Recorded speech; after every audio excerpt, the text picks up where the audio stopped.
ಎಲ್ಲ ದೇವ ಜನರಿಗೂ ಕ್ರಿಸ್ತ ಯೇಸುವಿನ ನಾಮದಲ್ಲಿ ವಂದನೆಗಳು. ಪ್ರಿಯ ದೇವ ಮಕ್ಕಳೇ, ಹೇಗಿದ್ದೀರಿ? ನಾನು ನಂಬ್ತೇನೆ ದೇವರು ನಿಮ್ಮನ್ನು ಉತ್ತಮವಾಗಿಟ್ಟು ನಡೆಸುತ್ತಿದ್ದಾನೆಂಬುದಾಗಿ. ನಾನು ಕ್ರಿಸ್ತನಲ್ಲಿ ಸೇವಕ ಪ್ರಸನ್ನ ಕುಮಾರ್. ಬನ್ನಿ ಈ ದಿನ ಒಂದು ವಿಷಯವನ್ನ ಧ್ಯಾನಿಸಿಕೊಳ್ಳೋಣ. ಪ್ರಿಯ ದೇವ ಮಕ್ಕಳೇ, ನಮ್ಮ ಜೀವನದಲ್ಲಿ ನಾವೇನಾದರೂ ಮಾಡಬೇಕೆಂಬುದಾಗಿದ್ದಾಗ, ನಾವು ಮುಂದೆ ಹೋಗಬೇಕೆಂಬುದಾಗಿದ್ದಾಗ, ಏನಾದರೂ ಸಾಧಿಸಬೇಕೆಂಬುದಾಗಿದ್ದಾಗ, ಆತ್ಮಿಕವಾಗಿ ಬೆಳವಣಿಗೆ ಆಗಬೇಕೆಂಬುದಾಗಿದ್ದಾಗ, ಸೇವೆಯಲ್ಲಿ ಬೆಳಿಬೇಕು, ನಾವು ದೊಡ್ಡ ದೊಡ್ಡ ಆತ್ಮಗಳನ್ನ ಸಂಪಾದಿಸಬೇಕು, ಈ ಎಲ್ಲ ವಿಷಯಗಳು ಬಂದಾಗ ನಮ್ಮ ಜೀವನದಲ್ಲಿ ನಾವೇನಾದರೂ ಮಾಡಬೇಕು ಎಂಬುದಾಗಿ ಅಂದುಕೊಳ್ಳುವ ನಮ್ಮೆಲ್ಲರಲ್ಲೂ ಬರುವಂತ ಒಂದು ಸಹಜವಾದಂತ ಒಂದು ಪ್ರಶ್ನೆ ಏನಪ್ಪಾ ಅಂತ ಹೇಳಿದ್ರೆ, ನಮ್ಮ ಹತ್ರ ಏನಿದೆ? ನಮ್ಮ ಹತ್ರ ಏನು ಇಲ್ವಲ್ಲ. ನಾವು ಇದಿದ್ರೆ ಇದನ್ನ ಮಾಡ್ಬೋದಾಗಿತ್ತು, ಇದಿದ್ರೆ ಇದನ್ನ ಮಾಡ್ಬೋದಾಗಿತ್ತು, ಹಾಗೆ ಮಾಡ್ಬೋದಾಗಿತ್ತು, ಹೀಗೆ ಮಾಡ್ಬೋದಾಗಿತ್ತು, ನಮ್ಮ ಹತ್ರ ಏನೂ ಇಲ್ವಲ್ಲ ಅಂತ ಹೇಳಿ ನಾವು ಕೂತ್ಕೊಂಡ್ಬಿಡ್ತೇವೆ. ಹಾಗಾದ್ರೆ ಜಾಗ್ರತೆ ಕೇಳಿಸ್ಕೋ. ಏನು ಇಲ್ಲದವರೇ ದೇವರು ನಿನಗಾಗಿ ದೊಡ್ಡದನ್ನ ನೇಮಿಸಿದ್ದಾನೆ.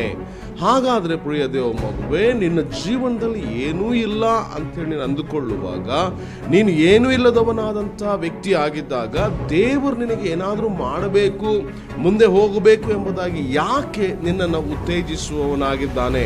ಯಾಕೆ ನಿನ್ನನ್ನು ಪ್ರೋತ್ಸಾಹಿಸುವವನಾಗಿದ್ದಾನೆ? ಯಾಕೆ ನಿಲ್ಲಬಾರದೆಂಬುದಾಗಿ ದೇವರು ಬಯಸುವವನಾಗಿದ್ದಾನೆ.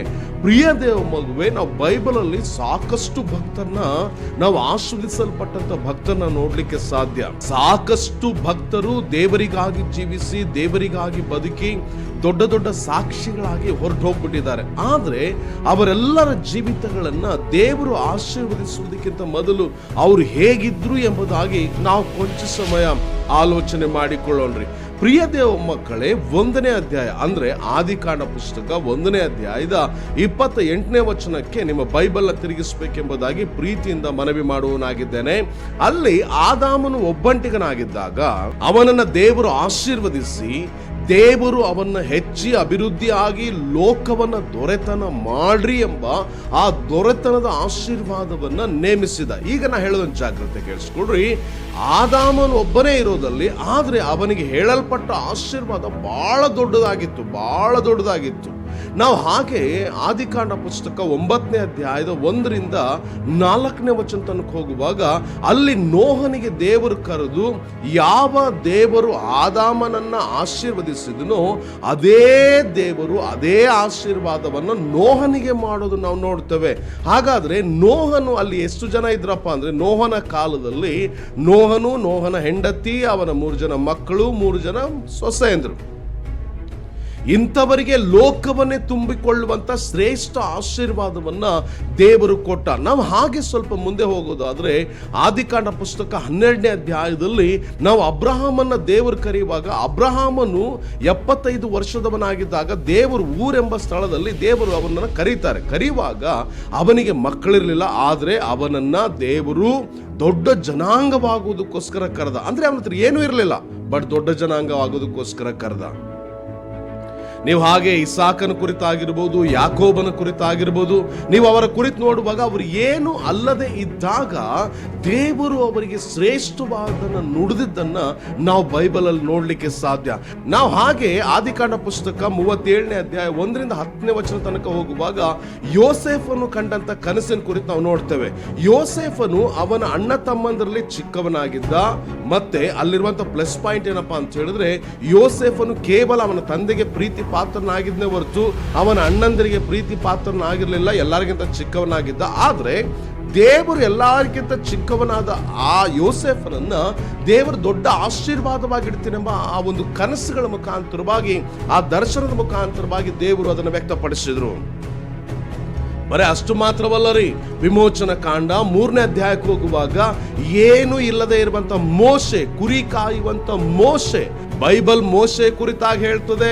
ಇಬ್ರಿಯ ಪತ್ರಿಕೆ 11ನೇ ಅಧ್ಯಾಯದಲ್ಲಿ ಮೋಶೆಯು ಐಗುಪ್ತದ ಸಕಲ ಜ್ಞಾನವನ್ನ ಕಲ್ತಿದ್ನೆ ಎಂಬುದಾಗಿ. ಹಾಗಾದ್ರೆ ಆ ಜ್ಞಾನ ಯಾವಾಗ ಕಲ್ತಿದ್ದ?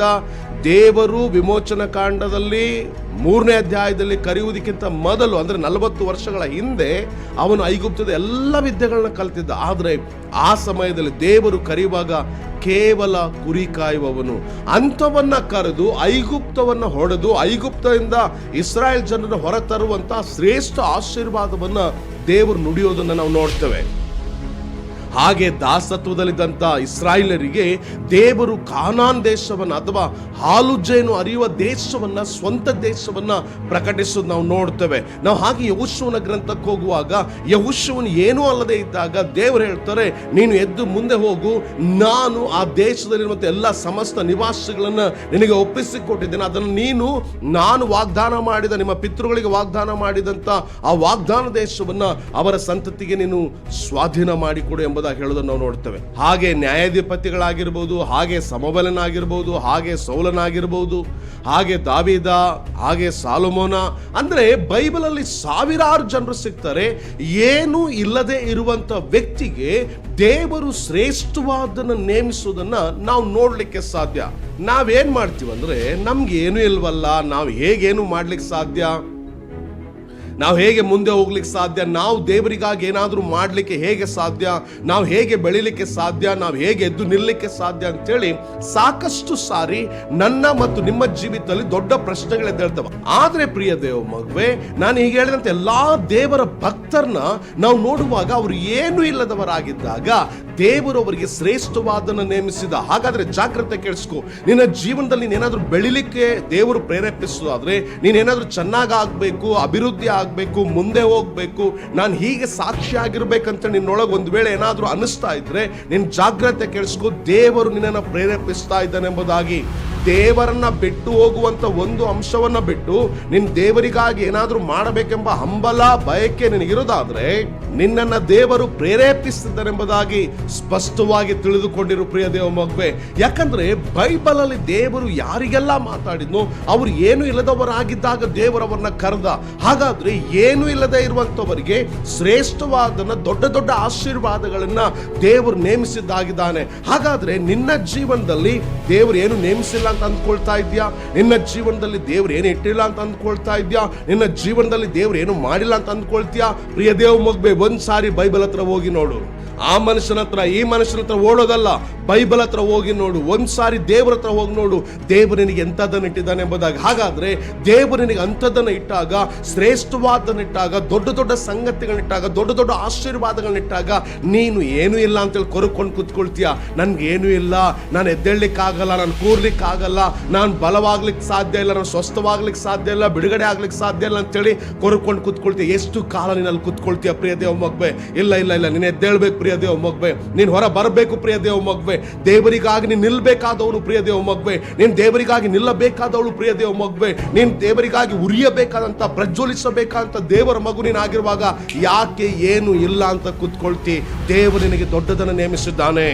ಏನು ಇಲ್ಲದೆ ಇರುವಂತ ನಿನ್ನ ಜೀವಿತಕ್ಕೆ ದೇವರು ದೊಡ್ಡದನ್ನು ನೇಮಿಸಿದ್ದಾನೆ. ಆ ದೊಡ್ಡದನ್ನು ಹಿಡ್ಕೊಳ್ಳಿಕ್ಕೋಸ್ಕರ ಓಡು, ದೊಡ್ಡದನ್ನು ಹಿಡ್ಕೊಳ್ಳಿಕ್ಕೋಸ್ಕರ ವೈರಾಗ್ಯದಿಂದ ಸಾಗು, ದೇವರ ಮಹಿಮೆಗಾಗಿ ನಿಲ್ಲು.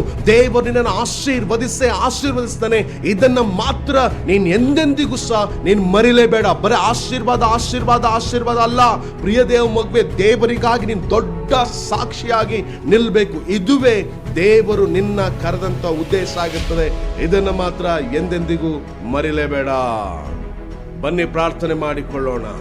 ಪ್ರೀತಿ ಉಳ್ಳ ದೇವರೇ, ನಿನ್ನ ಮಕ್ಕಳು ಅಪ್ಪ ಆಶೀರ್ವಾದಕ್ಕೆ ಸಾಗುವಂತೆ, ನಿನ್ನ ಮಕ್ಕಳು ಇಟ್ಟಂತ ನೀನಿಟ್ಟಂತ ಶ್ರೇಷ್ಠ ಆಶೀರ್ವಾದಕ್ಕೆ ಸಾಗಿ ಹೋಗುವಂತೆ ನಿನ್ನ ಮಕ್ಕಳಿಗೆ ಸಹಾಯ ಮಾಡು.